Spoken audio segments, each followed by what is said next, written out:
आज इस चुनावी सभा की सदारत कर रहे हमारे चौई साहब ने बहुत अपनेपन की बात कही और हम तो चाहते हैं चौई साहब आपकी उम्र जो है अभी तो बहुत वक्त आपको रहना है और आशीर्वाद देना हमें। कल चौधरी अजीत सिंह जी का जन्मदिन भी है और आपने तो उनको सार्वजनिक जीवन में देखा बहुत करीब से। अभी हमारे एक आईटी के जुड़े हुए नौजवान हैं याजविंदर, उनके पिताजी से मैं बात कर रहा था, बता रहे थे कि मैं इस क्षेत्र से निकल कर गया था जब चौधरी अजीत सिंह जी आए और मेरठ से लखनऊ तक जो हमने पद यात्रा की थी वो साथ थी। तो मैं उनसे पूछ रहा था आपके पाँव के छाले याद हैं कि नहीं, कह रहे थे हाँ याद है।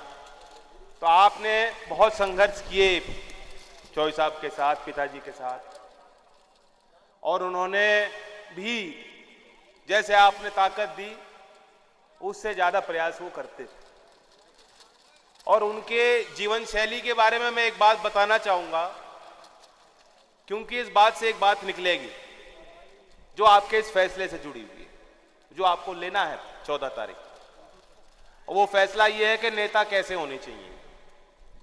चौधरी अजीत सिंह जी में इतना समर्पण भाव था। नेता में एक विजन होना चाहिए, एक बड़ी सोच होनी चाहिए और उन्हें जानकारी भी होनी चाहिए। चौधरी अजीत सिंह जी कितने पढ़े लिखे थे आप जानते हो, और मैं आपको बताना चाहता हूं कि रोज उनकी दिनचर्या जो थी 4:30 बजे उठ के सुबह, और वो पैदल कम से कम आधा से 1 घंटा, इस उम्र में भी 1 घंटा सुबह चलते थे, फिर कम से कम 1.5 से 2 घंटा रोज वो पढ़ते थे। किताब, कोई लेख, सारी जो मैगजीन हैं जिसमें विश्व की खबरें आती हैं, दुनिया की इकोनॉमीज के बारे में, दुनिया के किसी देश के राजनीतिक व्यवस्थाओं के बारे में आप उनसे सवाल जवाब कर सकते थे और हर विषय पे उनको जानकारी जो मिलती थी वो मिलती थी पढ़ने से और अध्ययन विचार करने से। तो मैं ये नौजवानों को बताना चाहता हूं कि आपको बहुत मेहनत करनी पड़ेगी। अब अच्छा है कि आप लंबे चौड़े हो, मजबूत हो, किसान की पीढ़ी तो मजबूत होती है, लेकिन अब काम शारीरिक नहीं रह गया। समाज में अगर आप पहचान आपको बनानी है तो विचारों से होगा, पढ़ लिख कर होगा, विज्ञान से होगा, और ये नए विचार ही समाज में क्रांति लाएंगे। आज अगर मैं उन चौधरी अजीत सिंह जी की याद आपको दिला रहा हूं, आपको सोचने को मैं मजबूर करना चाहता हूं कि आज आप सोचिए कि हम कहां खड़े हैं। जो लोग आज प्रदेश के, सूबे के मुख्यमंत्री हैं, बड़े पदों पर विराजमान हैं, उनकी सोच कैसी है, उनकी शैली कैसी है, और कंपेयर करो अपने चौई साहब के साथ। नेता वो होता है जो कुछ देता है समाज को, जिन्हें देखकर, जिनके साथ रहकर कोई प्रेरणा मिले, कोई ऊर्जा मिले, पॉजिटिव विचार, सकारात्मक विचार वाले लोग, वे तो नेता लायक हैं। लेकिन आज आपने देखा है कि जब बाबा आते हैं ऐसा लगता है पता नहीं किस तनाव में है, और उनके बारे में बताया भी जाता है कि सोते नहीं है। मैं तो चाह रहा हूं कि सो जाए थोड़ी देर बाबा, 5-6 घंटे तो सोना ही चाहिए। जो शरीर को आराम नहीं मिल रहा तो वो तनाव तो चेहरे पे दिखता है उनके। मोदी जी ने भी बड़ाई की कि मुख्यमंत्री सोते नहीं है, मुख्यमंत्री सपने नहीं देखते। मुझे बड़ा ताज्जुब हुआ, अटपटी लगी बात, सोना भी चाहिए। मोदी जी ने कहा कि वो सपने नहीं देखते, संकल्प लेते हैं। मुझे बात समझ नहीं आ रही। तो मुख्यमंत्री जी को आराम पूरा मिलना चाहिए। ओवरहीट हो रहे हैं, ज्यादा गर्म हो रहे हैं आजकल, उन्हें आप आराम दे सकते हो। दूसरी बात, जब भी वो कुछ बोलते हैं, अध्यक्ष जी भी कह रहे थे इस बात को, और फिर मैं सुन रहा था इमरान तो किसी इंटेलेक्चुअल उसमें चले गए, इतिहास में पता नहीं कहां। वो जिन्ना, औरंगजेब, पाकिस्तान, इसके अलावा भी है कुछ नहीं है पिटारे में, कोई व्यवहारिक बात नहीं। और आज वे मुख्यमंत्री हैं, वो तो जिम्मेदार हैं, परिवार के मुखिया हैं। सबका भला कैसे होगा, समाज में तरक्की कैसे होगी, यही तो जिम्मेदारी आपने उनको दी। लड़ने की, भिड़ने की, भिड़वाने की, भड़काने की, झूठ बोलने की जिम्मेदारी तो नहीं दी। विश्वास के साथ मतदान किया था, बीजेपी को जिताया था, गांव के लोगों ने जिताया होगा। इतनी प्रचंड बहुमत, इतनी बड़ी बहुमत, विधायक को भी उम्मीद नहीं थी जो विधायक बन गए। कई तो विधायक ऐसे बन गए जिन्होंने वोट भी नहीं मांगी थी, गांव में प्रचार भी नहीं किया, और घर बैठे पब्लिक ने इतना बड़ा आशीर्वाद दिया और विधायक बना दिया। और पहली बार हुआ, आपने देखा कि बहुमत की सरकार है, सत्ताधारी विधायक अपनी सरकार के विरुद्ध सदन में बैठ के धरना देके बैठे हैं। क्यों? क्योंकि कोई सुनवाई नहीं। एक समय होता था, परंपराएं थी कि हमारा विरोधी हो सकता है राजनीतिक, लेकिन फिर भी आपस में इज्जत और सम्मान, बोलचाल। वे भी जनप्रतिनिधि हैं, जो विधायक विपक्ष के हैं वे भी जिम्मेदार हैं, उनकी भी जवाबदेही अपने क्षेत्र के प्रति है और सरकार की भी जवाबदेही है। पहले समय होता था कि विपक्ष का नेता जब जाता था किसी मुख्यमंत्री के पास तो शायद उन्हें ज्यादा इज्जत मिलती थी और ज्यादा वक्त दिया जाता था। लेकिन 5 साल में योगी जी ने ऐसी कोई पहल नहीं की। एक बार भी विपक्ष के नेताओं को बुलाया नहीं, कभी नाश्ते पे बुलाएं, बैठें, बातचीत करें कि सरकार में क्या कमियां हैं, कैसे दूर की जा सकती हैं। यह होती है मुख्यमंत्री की शैली। इनके बस की बात नहीं।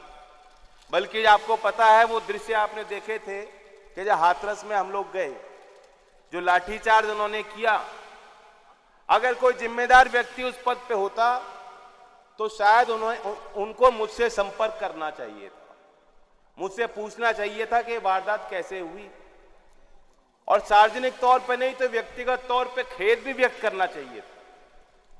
आप सहमत हो कि नहीं? लेकिन बाबा ने नहीं किया। बाबा ने नहीं किया क्योंकि उन्हें वो बात आती नहीं है, वो संस्कार उनके अंदर है ही नहीं। अब धर्मगुरु के आप वेशभूषा पहन के, हम तो नहीं मानेंगे उस बात को, क्योंकि बाबा उनको कहते हैं जिनकी समाज में इज्जत होती है, जो बुजुर्ग होते हैं, जो घर के बड़े होते हैं, जो आशीर्वाद देते हैं, जो प्रेम बांटने का काम करते हैं। इन्होंने जनता को प्रेम तो बांटा नहीं है। आज चुनाव के पहले ये फिर बांटना चाहते हैं। ये 80-20 क्या बात है? क्या 20% के लोगों के प्रति आपकी कोई जवाबदेही, कोई जिम्मेदारी नहीं है? 20% आबादी कितनी बड़ी आबादी है? 4 से 5 करोड़ लोग। ये देशभक्त नहीं है? ये देश की धरती, इस धरती से जुड़े हुए लोग नहीं है? ये देश का भला नहीं चाहते क्या? योगी जी के बयानबाजी सुनोगे तो वो तो यही मानते हैं। वो तो बार बार कह रहे हैं इस बात को कि 20% वो लोग हैं जो दंगा पसंद करते हैं, जो देश के कानून में उनका विश्वास नहीं है, जो समाज के अच्छे कार्यों में योगदान नहीं देते। कौन मानेगा इस बात को?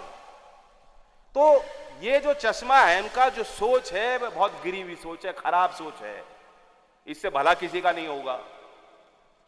और ऐसे व्यक्ति को परिवार का मुखिया बनाना, मुझे लगता है कि जनता ने ना चाहते हुए भी एक बहुत बड़ी भूल हुई है, हम सब से भूल हुई है।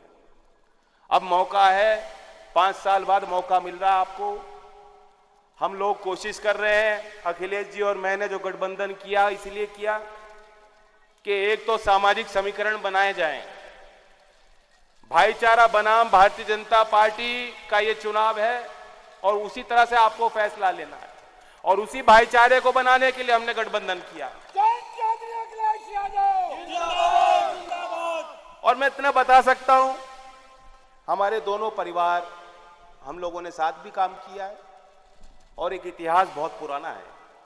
कम से कम उनके बारे में आप ये तो मैं कह ही सकता हूं कि जो उनको बात कही जाएगी तो 10 में 8 तो सुनेंगे। आप में से कौन बाबा के कान में जाके कुछ कह पाएगा?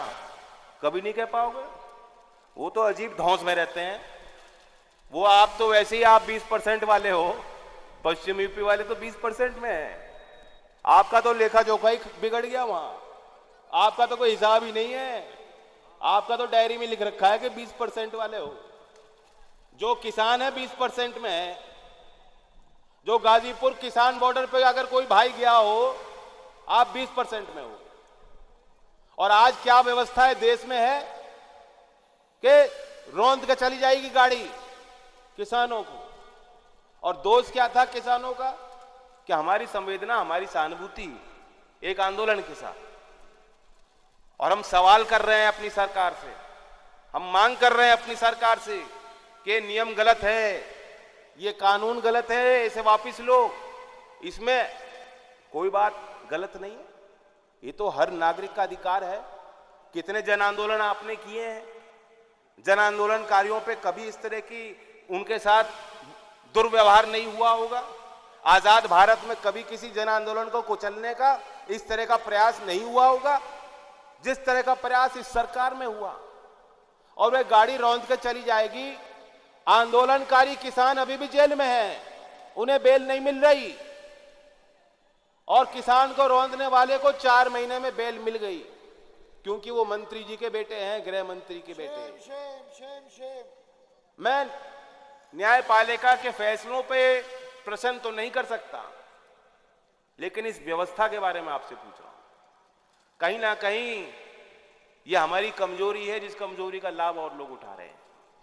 आज आपका जब किसान को कटघरे में खड़ा किया गया है, जब गरीब और मजदूर के साथ अन्याय हो रहा है, तो उस कोर्ट में आपका कोई वकील भी नहीं खड़ा, आपकी कोई पैरवी नहीं कर रहा।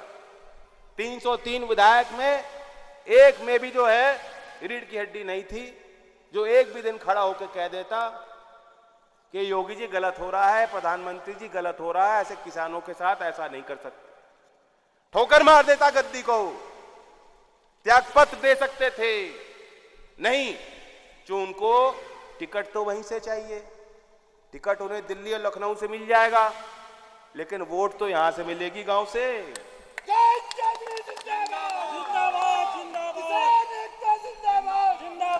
और आप पता कर लो, पड़ोस के जिलों में एक बार देख लेना क्या हुआ है।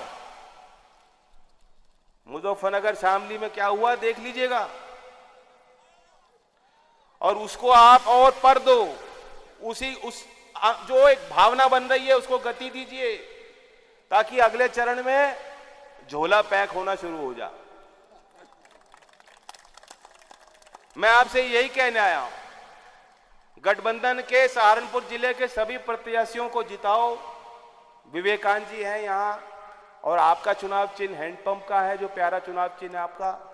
हैंडपंप का बटन दबाओगे, ठंडा पानी निकलेगा, बाबा को ठंडा पानी पिलाएंगे, ठंडे होंगे। और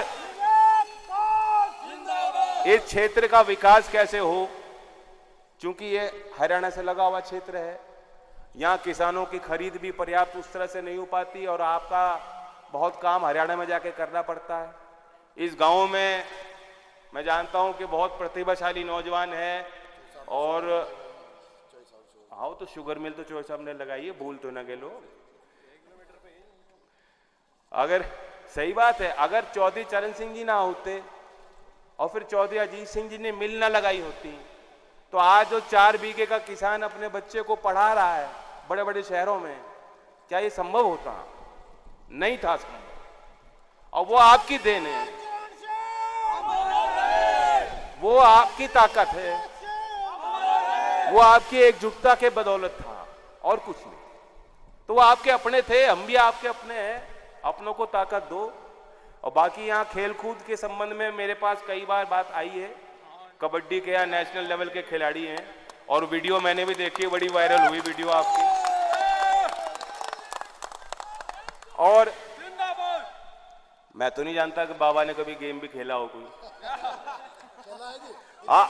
अब आप उन्हें कुदा जरूर रहे हो अब वो कूद कूद के जा रहे हैं, लेकिन खेल की प्रतिभाओं को विकसित करना, मुझे लगता है जो नौजवान सही दिशा में जाना चाहते हैं उन्हें प्लेटफॉर्म नहीं मिल पाता। और इसलिए सरकार, हमने तो अपने घोषणा पत्र में लिखा कि सरकार बनेगी तो हर ब्लॉक में होगा, और यहाँ गाँव में मांग है तो गाँव में हम यहाँ स्टेडियम का निर्माण कर सकते हैं। यहाँ अगर गाँव में आप व्यवस्था दें और जमीन दें, क्योंकि जमीन मिलना बड़ा कठिन होता है, लेकिन गांव से अगर प्रस्ताव हो जाएगा तो कर देंगे इसको। और बाकी इतना ही मैं कहूंगा कि अब आप हिसाब ले लो पूरा, चूकना मत, क्योंकि देश की निगाहें हैं। मैं अपने लिए कुछ नहीं मांगने आया, मैं तो चुनाव भी नहीं लड़ रहा, लेकिन कहीं ना कहीं अगर आप हमें ताकत दोगे तो एक तो चौधरी अजीत सिंह जी के बाद पहला चुनाव है, हम सबको हिम्मत मिलेगी और देश के किसान को हिम्मत मिलेगी, ताकत मिलेगी। देश का किसान हारना नहीं चाहिए। सरकार की जलालत रोज सहनी पड़ती है किसान को, वो सहलता है, कभी कभी कमजोर होकर टूट भी जाता है किसान। जैसे अभी कल राज्यसभा में पता आपको जानकारी मिली होगी, अखबार में भी छपा, सरकार ने जो आंकड़े दिए कि 3 वर्ष में 25,000 लोगों ने बेरोजगारी के कारण या कर्ज में डूबे होने के कारण, ऐसा भार, ऐसा कर्ज जो चुका नहीं पा रहा है, 25,000 लोगों ने आत्महत्या की। तो ये निंदनीय है, बहुत गलत है, लेकिन ये पूरी व्यवस्था पे भी एक सवाल उठता है। और इसी जिले के किसान वेदपाल जी की व्यथा थी, जो पंजाब नेशनल बैंक की शाखा के आगे उन्होंने 2.5 लाख का कर्ज था उन पे, और वहीं जाकर उन्होंने आत्महत्या कर ली थी। तो ऐसा नहीं होना चाहिए, और कहीं ना कहीं ये जिम्मेदारी सरकार की बनती है। गरीब वर्ग, कामगार, किसान, मजदूर, उनके भलाई के लिए योजनाएं बनाए सरकार। आज अभी देश में बजट आया, उस बजट में आपको क्या दिया? कुछ नहीं दिया। सिंचाई की योजना थी, मोर क्रॉप पर ड्रॉप, प्रधानमंत्री ने बड़ा ढिंडोरा पीटा था जब ये योजना चालू हुई, उसका बजट आधा कर दिया। 4,000 करोड़ पिछले बजट में थे, इस बार 2,000 दिए। प्रधानमंत्री फसल बीमा योजना, याद करो पहले 3 साल मोदी जी भाषण देते थे, वही कहते थे कि हम आय दुगनी करेंगे। कैसे करेंगे? एक तो सॉइल हेल्थ कार्ड और दूसरा फसल बीमा, यही तो कहते थे, इसके अलावा तो कुछ था ही नहीं। फसल बीमा योजना तो लूट है, किसानों में उस योजना की स्वीकार्यता ही नहीं बन पाई, उसका बजट घटा दिया इसमें। और मनरेगा योजना, जिसके बारे में खुद प्रधानमंत्री जी ने बड़े आपत्तिजनक शब्द कहे थे संसद में, और ये कहा था कि ये तो आपकी कमियों का एक स्मारक है और दुनिया में हम लोग इसको ढिंडोरा पीट पीट के गाएंगे। पता नहीं ऐसी बात सरकार में रहते हुए किसी योजना के बारे में नहीं कहनी चाहिए। उस योजना में जब महामारी थी, बड़े बड़े शहर से लोग पलायन करके लौट रहे थे, जो कैराना पलायन गाते रहते हैं, बकवास करते हैं, इतिहास में सबसे बड़ा पलायन तो वो था, क्योंकि 8 बजे प्रधानमंत्री ने घोषित किया सब बंद है, 4 घंटे हैं बस। उससे पहले रेल बंद कर दी, बस की व्यवस्था बंद कर दी, काम सब बंद है। इतनी अनिश्चितता, जो दिन दिहाड़ी रोज जो काम करके कमाता है और खिलाता है, अपने बच्चों का पालन करता है, ऐसे परिवारों पर क्या बीती होगी। दिल्ली में जो रह रहे थे, मुंबई, बड़े बड़े शहरों में वो मजदूर किराया भी नहीं दे सकते, खाना का कहां से खाना आएगा, कहां से रोटी मिलेगी, कुछ नहीं पता। क्या करते वो? उन्हें घर लौटना ही था, और घर लौटना था तो पलायन हुआ, और जब पलायन हुआ लौट के गांव में आए, मनरेगा योजना की मांग बढ़ी, क्योंकि वही एक आर्थिक सुरक्षा कवच था, वही एक तरीका था। उस योजना में पिछले साल, पिछले बजट में 1,11,000 करोड़ रुपए पिछले साल उस योजना में खर्च हुए, और इस बजट में 34% घटा दिया, 73,000 करोड़ दिए, 34% घटा दिया। सरकार एक तरफ तो खुद कह रही कि हाँ इसकी मांग बढ़ रही है, दूसरी तरफ बजट उसकी खुद कटौती कर रही है।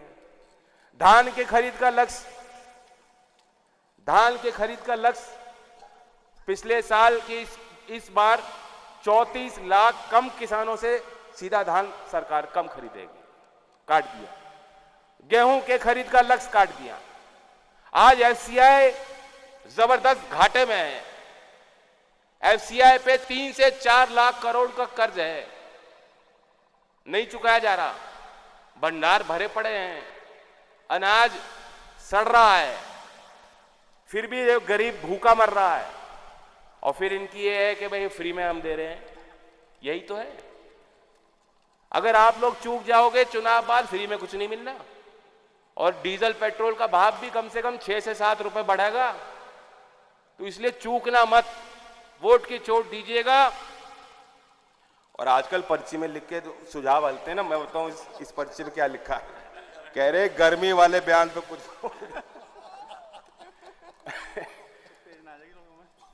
मेरा तो गला गया फट। गर्मी वाली बात तो हम सबका ही अपमान था। वो मेरी गर्मी निकालने की कोशिश की उन्होंने, मेरी तो गर्मी निकलेगी नहीं। और ना किसी किसान की निकाल सकते हो, ना नौजवान की निकाल सकते। तो आप वोट की चोट दें। और देश भर में जो किसान आंदोलन हुआ, जो किसानों की शक्तियां आज एकत्रित हो रही हैं, जो आज कई वर्षों बाद किसान को एहसास हो रहा है कि ये हमारी ताकत है। हम तो भूले बैठे थे, हम तो बट गए थे। हमें तो जातियों में बांटना कितना आसान है, 2 मिनट नहीं लगती, हम बट जाते हैं, लड़ लेते हैं आपस में। आपस में लड़ते रहेंगे, कोई बात नहीं। लेकिन ये बाहर वाला हमें आके, बाहर वाला जो आएगा उससे मुकाबला करने के लिए तो परिवार को इकट्ठा होना ही पड़ेगा। तो ये वक्त है, परिवार इकट्ठा हो रहा है। किसान आंदोलन में शहीद उन परिवारों के प्रति मैं अपनी संवेदना व्यक्त करता हूं। सरकार ने उन परिवारों के लिए कुछ नहीं किया। उन परिवारों के लिए भी, उनके सम्मान में भी ये लड़ाई है। ये चुनाव का फैसला छोटा मत मानना। उन परिवारों की निगाह यहां है। लखीमपुर की घटना, अगर आप चूक जाओगे सहारनपुर जिले से, तो संदेश यह जाएगा, अखबार लिखेंगे कि लखीमपुर की घटना, वह दर्द आज महसूस नहीं हुई, वो ठंडी हो गई। योगी जी का राम मंदिर, जिन्ना, औरंगजेब, ये मुद्दे गर्म रह गए। किसान का मुद्दा फीका हो गया। और जब ये छपना शुरू हो जाएगा कि किसान के मुद्दे फीके रह गए, तो आपका कोई दबाव किसी सरकार पे रहने वाला नहीं है। और फिर कभी कोई सड़क पे आपके लिए आंदोलन करने वाला नहीं है। तो इसलिए छोटी मोटी कोई शिकायत हो कि हमारा ये प्रत्याशी ये नहीं कर रहा, ये फलाना पदाधिकारी नहीं, आज हमसे तो किसी ने पूछी नहीं वोट। अब टाइम नहीं रह गया वोट पूछने को। तो जैसे खुद आपका चुनाव है और खुद आप प्रत्याशी हो, या तो ये मान लो कि आप खुद लड़ रहे, या ये मान लो कि मैं लड़ रहा, या चौधरी अजीत सिंह जी को याद कर लेना। तो उसी तर्ज पे बहुत कम समय रहता है प्रचार का। आप निकल जाओ आसपास के गांवों में, कस्बों में, घर में, गली में जाओ और जोड़ो। यही मेरे लिए आशीर्वाद होगा। धन्यवाद। जय हिंद, जय भारत। सभी साथियों का बहुत बहुत धन्यवाद।